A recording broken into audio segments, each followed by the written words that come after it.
பிப்ரவரி எண்டில் போயின்ட்டுருக்கு. நம்ம பிப்ரவரி எண்டில் போயின்ட்டுருக்கிறச்சே இப்போயே டெம்பரேச்சர் வந்து நல்லா ஹெவியாக இருக்குது ஆரம்பிச்சிடுச்சு. அங்கங்கே இருக்க முடியாது. வீட்டில் வந்தால் ஃபேன் வந்துருக்கு, ஏசி இருக்கிறவங்க ஏசி, ஏர் கூலர் இதெல்லாம் பண்ணுறோம்.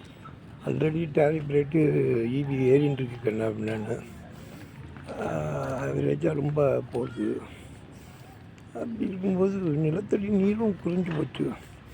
இது வந்து பிப்ரவரி தான், மார்ச், ஏப்ரல், மே, ஜூன் தான் உங்களுக்கு ஹெவி சன்ரைஸ் இருக்கும், ஹெவியாக இருக்கும். டெம்பரேச்சர் அந்த இது வந்து ஏறும். அப்போ இருக்கும்போது நம்ம சமாளிச்சாகணும். மின்சார பற்றாக்குறையிலேருந்து எல்லாமே வரும்.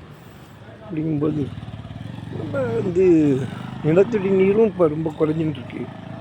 அதனால் நம்ம எதிர்கால சந்ததியினர் நிலத்தடி நீரை வந்து ரொம்ப சேமிப்பாக பயன்படுத்தணும். குடிநீர் வாட்டர் பாட்டில் வாங்குகிறோம்.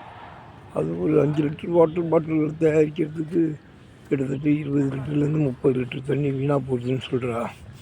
அதில் ரெண்டாவது பாட்டில் வாட்டரில் ஒன்றும் பிஸ்லரி பாட்டில்ஸ்லாம் பார்த்தோன்னா ஏகப்பட்டது ட்ரெயின்லாம் விற்றுட்டுருக்கா.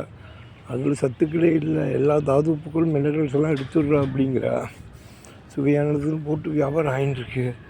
நம்ம மின்சார பற்றாக்குறையை சமாளிக்கணும், கோடையை சமாளிக்க வாழ முடிஞ்சதை செஞ்சு இப்போ எதிர்வரும் கோடையை நம்ம சமாளிச்சுன்னு வந்தோம்னா நல்லாயிருக்கும். இப்போ நான் சூரியனோட எதிர் திசையில் போகிறதுனால என் மூஞ்சி தெளிவாக இருக்குது. முதல்ல இப்போ மூஞ்சி தெளிவாக இருக்காது. இதுதான் காரணம். வீடியோவில் ரொம்ப மின்சார பற்றாக்குறை ஆகட்டும், உஷ்ணம், சூரிய பகவான் இல்லைன்னா உலகத்தில் வாழ முடியாது.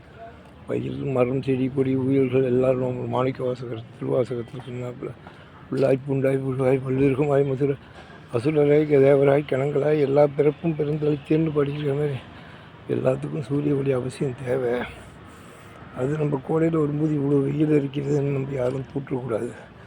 இயற்கையில் இதெல்லாம் ஒரு மாறுதல்கள் தான், சமாளித்து தான் ஆகணும்.